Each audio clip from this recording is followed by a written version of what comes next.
કોર્ટની વાત જ ક્યાં આવી મને તમે સમજાવો. આમાં કોર્ટ મેટર તો આ લોકો એના બચાવ માટે ગયા છે, બાકી આમાં કોર્ટની વાત ક્યાં છે? પંચાયતની જગ્યામાં માલ મૂકેલો છે અને પંચાયતની એને ઓલા સામેવાળા ગયા હોય તો એક અલગ વસ્તુ છે. આ તો આઈને નાઈને પંચાયતમાં ભાઈ અમારું કઈક કરો ઈ કરવા હાટુથી કોર્ટમાં ગયા અને હજી કોર્ટનો ક્યાં કઈ હુકમ છે? નકર તો આપણે આપણે અનાદર જ કરવો. કોર્ટનો કઈ હજી કઈ હુકમ છે તમને મને ખબર છે તો કોર્ટ જ્યારે નિર્ણય લે ત્યારે સીલ મારી દેજો. તો સીલ મારી દેજો તમે તમારી મારી દેજો ને અમે મારી જાવ અમારે જમલવારી કરવાની બરાબર નથી. કોર્ટ કદાચ હુકમ કરે તો તમારે તમે ડેલો બંધ કરીને લોક મારી દેજો. અને તમારે કોર્ટનો હુકમ આવે સાહેબ મારી વાત સાંભળો, કોર્ટનો હુકમ હોય તો તમારે એની મિલકત સીલ કરવાની. કઈ પંચાયતની જગ્યામાં તમે બેલા મુકાવીને કરના કોઈ કેટલી યોગ્ય વાત છે કયો તમે? કોર્ટ મેટર છે એટલે ભાઈ અમે કઈ નહીં કરીએ. એમને કાલે હવે એનો ભાઈ ના પડે કઈથી નથી ચાલતા તો આવડે ક્યાંથી જાય ઠેકીને જાય? હાલો એમ કહ્યું અને એનો ભાઈ કાલે ના પડી ગયો તો ભાઈ તું માન્ય ચાલતો નહીં તો આવડે હાલશે ક્યાંથી એ કયો ખાલી? બહુ ન્યાયની વાત છે, બહુ સમજ્યા જેવી વાત છે. હા એ જગ્યા આપણી માંથી હોય ને તો આપણે તકલીફ પડે. એ તો તાલુકામાં લખીને દીધું છે ને અમે દીધું. હા તો દીધું છે પણ એટલા વર્ષે પંચાયતને તમે આપ્યું પંચાયતને આપ્યું એ કઈ અહીંની પંચાયત ને તમે ત્યાંથી હુકમ કે આ ત્યાં કઈક આપેલું હોય છે ને?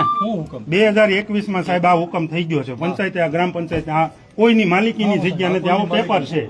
તો આ અહીંયા અટાણે જે બેલા પડ્યા છે દબાણમાં પડ્યા છે તો મામલતદારે દબાણ દૂર કરી શકે. દાદાનું ડોઝર નથી હાલતું બધે નહીં હાલે કોઈને પણ હુકમ કર્યો તો તમારો હુકમ રદ કર્યો પ્રાંત સાહેબે તો તમે પંચાયત ને કહી શકો ને દબાણ થયેલું છે ક્યાં છે? પણ અમે જોવા તો માંગીએ છીએ ને. તાલુકા વિકાસ અધિકારી ભેસાણી એના હેડ જ છે ને. આ 2022 નું છે, આપણે 21 માં રદ થયો છે હુકમ. ચોથા મહિનામાં જ છે 18/4 લખ્યું જ હોય ને, પંચાયત જ કરવાનું છે.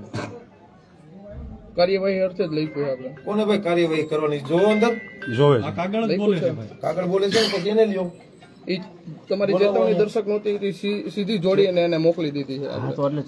પણ આ 25 આવી ગયું સાહેબ. હવે તો અમે તો લખી નાખ્યું છે ને 21-22 માં. તમે જે ખુલાસા માટે નોટિસ આપી હતી ને એ અમે એને અમારે લગત ના હોવાથી અમે એને મોકલી દીધી કે તમે આગળ કાર્યવાહી હાથ ધરો. એટલે અહીંયા ટૂંકમાં આપણે જે ગોઠવણીથી જવાબ જે આપણે સરકારે કાર્ય નક્કી કરી દીધા છે. એને નક્કી કરે છે. અમારામાં નથી આવતું. એટલે આ બેલા 8 વર્ષ સુધી કોનામાં આવે છે કોઈને કઈ ખબર જ નથી. પંચાયતના અંદર આવે. આ તો પંચાયત એટલે કોણ પણ આ તો ગ્રામ પંચાયત ને હુકમ કોણ કરશે આ કાઢવાનો? ટીડીઓ સાહેબ છે. આ તો ટીડીઓ સાહેબ ને તો પછી ટીડીઓ સાહેબ એક્ઝિક્યુટિવ મેજિસ્ટ્રેટ તરીકે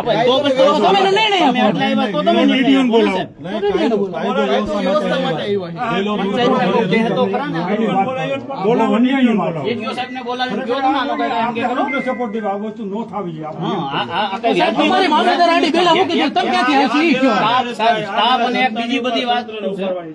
બીજી બધી વસ્તુ છે. સ્ટાફ એક બાજુ, પબ્લિક એક બાજુ, આગેવાનો એક બાજુ. આ તમને ન્યાયિક રીતે યોગ્ય લાગે છે કે નહીં? તમે ખાલી જોઈ લો. આ પંચાયત ની જગ્યા બેલા પૈસા હાલો અમને ન્યાયમૂર્તિ સમજી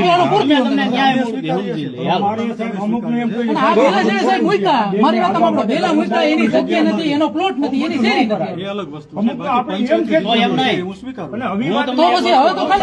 એક વસ્તુ કહું કે હું તમારા ડેલા આડા મારે કઈ લાગે વળગે નથી. તમારા ડેલા આડા બેલા મૂકી દો ને પછી કોર્ટ મેટરમાં હું નો વયો જાવ તો 8 વર્ષ સુધી તમે રાહ જોવો ને કે આ ખુલશે સાહેબ કે તેથી ખુલશે. એવી વાત થઈ.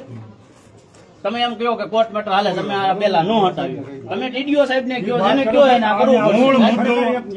સાંભળો, વિસાવદર પોલીસ સ્ટેશન નું હલણ આ બાજુ નથી જ્યાંથી પોલીસ હાલે છે અત્યારે. પાછળના ભાગમાં છે. એની વાત પાછળના ભાગમાં છે તો આગળનો ગેટ બંધ કરો કે આ બાજુ હલણ નથી. આપણે ત્યાં બેલા મૂક્યા કોર્ટમાં અરજી કરી દે એટલે એ પેલા 8-10 વર્ષ એનું જૂનું હલણ પેલી પાછળની સાઈડ છે. હા રેડી વાત. આ બાજુ હલણ નથી. એમ કહી દેવાથી બેલા મૂકી દેવાથી રસ્તા થોડા બંધ થઈ જાય. જાહેર મિલકત છે, સરકારની મિલકત છે. તો સરકારની મિલકત મેઇન રોડ ઉપર બેલાની ગાડી ઠલવી જાય. ઘર વેલા સફાઈ કરવા ભરીએ છીએ. બધાને બાઇક માં આપણે ભરીએ છીએ. એમને ઓલા શેર દેલા ડકાનો મુકાવા. આ બસ તો બધી મૂકી દીધું. તો બેક કરી દો તમારા ભાઈ. કોર્ટ કમિશનર આવ્યા ને તે દી એને 7 પેઢીનું કહી ગયા તમારા છોકરા 7 પેઢીવા સંભાળ્યા તમારાથી થાય નહીં. તમારે નોખી સોસાયટી કરી હોત ને તો તમે દિવાલ મારીને સોસાયટી કરી હગો.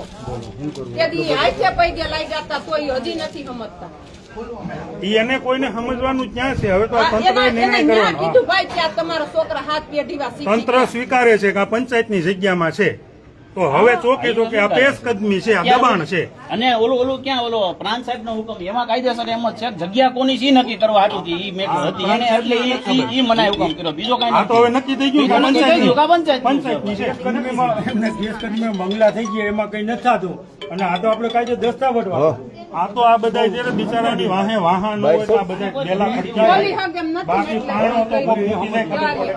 જોઈ લ્યો તમે આ બોલી નથી થવાનું. બોલવું પડશે નકર આમ નામ દબાઈ જાઓ 8-8 વર્ષ ત્યાં તમે કામ નવેરીયું માંથી હાલો છો. હું ભાઈ હું વાત કરી કાંઈ વાંધો નહીં હાલો.